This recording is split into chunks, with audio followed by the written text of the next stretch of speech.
उत्तर भारत की तराई में बसे एक छोटे से गांव चंद्रपुर में एक किसान रहता था, राम लखन। उम्र 50 वर्ष के आसपास, पर चेहरे पर थकान और अनुभव ने उसे 80 का दिखा दिया था।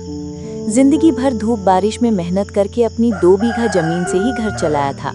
पत्नी का देहांत 5 साल पहले हो चुका था और अब उसके साथ सिर्फ उसका बेटा 10 वर्षीय छोटू था, जो उसकी छोटी सी दुनिया और जीने की वजह दोनों था। राम लखन की गांव के पास एक बड़ा घना और पुराना जंगल था। कई पीढ़ियों से उस जंगल से गांव वालों का रिश्ता रहा था। कोई लकड़ी लाता, कोई औषधीय पत्तियां, कोई पशुओं को चराने लेकर जाता। पर पिछले कुछ समय से जंगल अजीब तरह से बदल गया था। लोगों का कहना था कि रात में वहां इंसानों जैसी आवाजें सुनाई देती हैं। पेड़ों के बीच किसी की परछाइयां घूमती दिखती हैं। कई बार पशु भी अचानक गायब हो जाते थे। गांव वाले धीरे धीरे जंगल से डरने लगे थे। लेकिन राम लखन के लिए डर से ज्यादा जरूरी था अपना खेत बचाना। इस साल बारिश समय पर नहीं आई थी और जमीन सूखने लगी थी। उसे जंगल के किनारे वाली नदी से एक छोटी नहर बनानी थी, ताकि पानी खेत तक पहुंच सके। एक दिन सुबह सवेरे राम लखन ने खुद से कहा, अगर आज नहर ना बनाई तो फसल खराब हो जाएगी। छोटू का पेट कैसे भरूंगा? वो अपना फावड़ा, कुल्हाड़ी और एक रस्सी लेकर जंगल की ओर चल पड़ा। छोटू ने पीछे से आवाज लगाई, बाबा, अकेले मत जाइए, जंगल में डर लगता है। राम लखन मुस्कुराया और बोला, डरने से अच्छा है सामना करना बेटा, जल्दी लौट आऊंगा। जैसे ही वो जंगल में दाखिल हुआ, उसे महसूस हुआ कि हवा भारी और नम थी। पेड़ों की पत्तियां बिना हवा के भी थरथरा रही थी, मानो उसमें कुछ फुसफुसा रहा हो। राम लखन ने सोचा, शायद मेरा वहम हो। वो नदी की ओर बढ़ा। नदी दूर नहीं थी, पर रास्ता कीचड़ और जंगली झाड़ियों से भरा हुआ था। बीच बीच में जंगली पक्षियों और बंदरों की आवाज गूंज रही थी, पर आज वे भी जैसे ज्यादा बेचैन थे। नदी तक पहुंचकर उसने नहर खोदनी शुरू की। 2 घंटे की मेहनत के बाद वो पसीने से तरबतर हो गया। तभी उसे लगा कि पीछे किसी ने झाड़ी हिलाई है। उसने पलटकर देखा, कोई नहीं। लेकिन जब वो फिर काम में लगने लगा, उसे फिर वही आवाज आई, इस बार ज्यादा साफ। कौन है? उसने ऊंचे स्वर में पूछा। कोई जवाब नहीं, पर लगा जैसे हवा में किसी की छाया लहराई हो। तभी अचानक एक तेज आवाज आई, रुक जाओ। राम लखन चौंक कर पीछे मुड़ा। सामने एक लंबी दुबली पतली आकृति खड़ी थी। उसका शरीर मिट्टी और पत्तों से ढका था। बाल लंबे बिठे हुए, आंखें चमकीली हरी थीं। कुछ पल के लिए राम लखन का दिल तेजी से धड़कने लगा, पर फिर उसने हिम्मत बांधी। तुम कौन हो? यहाँ क्या कर रहे हो? वो व्यक्ति धीरे धीरे आगे आया और बोला, मैं इस जंगल का रक्षक हूँ। लोग मुझे वनदेव कहते हैं। तुम यहाँ नहर क्यों बना रहे हो? राम लखन हैरानी से बोला, रक्षक? यह तो इंसानों की दुनिया है। तुम किस तरह के इंसान हो? वनदेव ने उदासी भरी आवाज में कहा, मैं भी कभी इंसान था, पर वर्षों पहले गांव वालों ने जंगल को इतनी बेरहमी से काटा कि मुझे प्रकृति की रक्षा की प्रतिज्ञा लेनी पड़ी। तब से इस जंगल और इसकी जीव जंतुओं की सुरक्षा मेरी जिम्मेदारी है। राम लखन ने पहली बार उसकी आंखों में दर्द महसूस किया।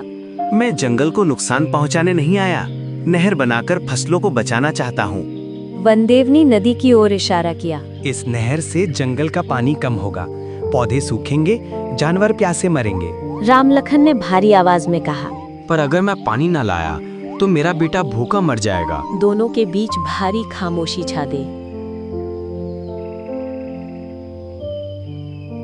वनदेव ने कहा, जंगल और इंसान दोनों को बचाने के लिए कोई और रास्ता होना चाहिए। राम लखन ने सिर हिलाया। मैं गरीब आदमी हूँ, सरकार से मदद नहीं मिलती। गांव वाले भी अपने अपने दुख में फंसे हैं, मैं क्या करूँ? वनदेव ने उसे गहरी नजर से देखा। अगर तुम जंगल के लिए काम करोगे तो जंगल तुम्हारी मदद करेगा। राम लखन चौंक कर बोला, कैसा काम? वनदेव बोला, जंगल में कई जगह आग फैलाने की कोशिश हो रही है। कुछ लोग चोरी छुपे पेड़ों की कटाई कर रहे हैं। अगर तुम उन्हें रोकने में मेरा साथ दोगे तो मैं तुम्हें एक ऐसी जगह दिखाऊंगा जहां से तुम्हें स्वाभाविक रूप से इतना पानी मिलेगा कि तुम्हें कभी नहर नहीं बनानी पड़ेगी। राम लखन सोच में पड़ गया, फिर बोला, अगर इससे जंगल भी बचेगा और मेरी फसल भी, तो मैं तैयार हूँ। वनदेव ने सिर हिलाया और बोला, तुम मेरे पीछे आओ।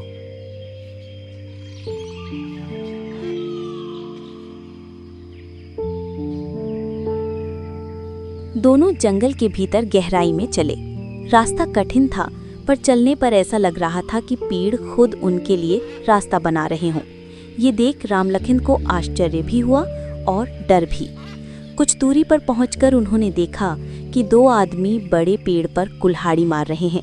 आसपास लकड़ी का सामान फैला था। पास ही कुछ पॉलीथीन में पेट्रोल भी रखा था, जिससे साफ था कि वे आग लगाने की तैयारी में थे। राम लखन ने वनदेव की ओर देखा। वनदेव ने कहा, इन्हें रोकना होगा। राम लखन ने हिम्मत जुटाई और जोर की आवाज में चिल्लाया। अरे क्या कर रहे हो तुम लोग? दोनों आदमी चौंक कर मुड़े। एक ने गुस्से में कहा, तुझे क्या लेना देना, दफा हो जाए। पर राम लखन पीछे नहीं हटे। जंगल सबका है, इसे कोई नहीं जलाएगा। तभी वनदेव आगे आए। जैसे ही दोनों लकड़हारे ने उनकी आंखों में वो हरी चमक देखी, वे डर से कांपने लगे। अचानक हवा तेज हो गई, पेड़ हिलने लगे, पत्तियां गोल गोल घूमने लगी। लकड़हारे डरकर भाग निकले। राम लखन स्तब्ध रह गया। वनदेव ने समझाया, जंगल खुद अपनी रक्षा करने की कोशिश करता है, पर कभी-कभी इंसानों को भी उसकी मदद करनी पड़ती है। राम लखन ने कहा। अब मैं समझ रहा हूँ कि जंगल भी हमारा परिवार है। वनदेव मुस्कुराया। अब समय है कि मैं तुम्हें वो जगह दिखाऊं। दोनों आगे बढ़े। रास्ता पत्थरों और काई से भरा हुआ था, लेकिन आखिरकार वे एक छोटी पहाड़ी पर पहुंचे, जिसके पीछे एक छिपा हुआ झरना था। ये जंगल का सबसे पवित्र और सुरक्षित स्थान था, जहां कोई इंसान पहले कभी नहीं आया था। झरने का पानी बिल्कुल साफ, चमकीला और लगातार बह रहा था। वनदेव ने कहा, ये पानी कभी नहीं सूखता, इसे हमारा जीवन झरना कहते हैं। राम लखन ने आश्चर्य से पूछा, क्या मैं यहाँ से पानी ले सकता हूँ? वनदेव बोले, हाँ, पर एक शर्त पर। तुम हर साल जंगल में 10 पेड़ लगाओगे और उन्हें बड़ा होने तक संभालोगे। राम लखन की आंखें भर आए। मैं वचन देता हूँ। वनदेव ने अपने हाथ उठाए और झरने के किनारे की जमीन हिली। धीरे धीरे एक छोटी प्राकृतिक जलधारा खुद ब खुद बनी, जो राम लखन के खेतों की दिशा में बहने लगी। राम लखन की आंखों में आंसू आ गए। ये तो चमत्कार है। वनदेव ने कहा, ये चमत्कार नहीं, इंसान और प्रकृति का संतुलन है। अगर तुम इसे निभाओगे, जंगल हमेशा तुम्हारा साथ देगा। राम लखन जब गांव लौटा तो सूर्य ढल चुका था। छोटू दौड़कर आया और गले लग गया। बाबा, देर क्यों हो गई? मैं बहुत डर गया था। राम लखन ने बोला, आज जंगल ने हमारा साथ दिया बेटा। अगले दिनों में जंगल से आई नई जलधारा के कारण राम लखन का खेत लहलहा उठा। फसल इतनी अच्छी हुई कि गांव वाले देखते ही रह गए। राम लखन ने सबको सच बताया, पर वनदेव वाली बात किसी ने नहीं मानी। लेकिन राम लखन के लिए ये मायने नहीं रखता था।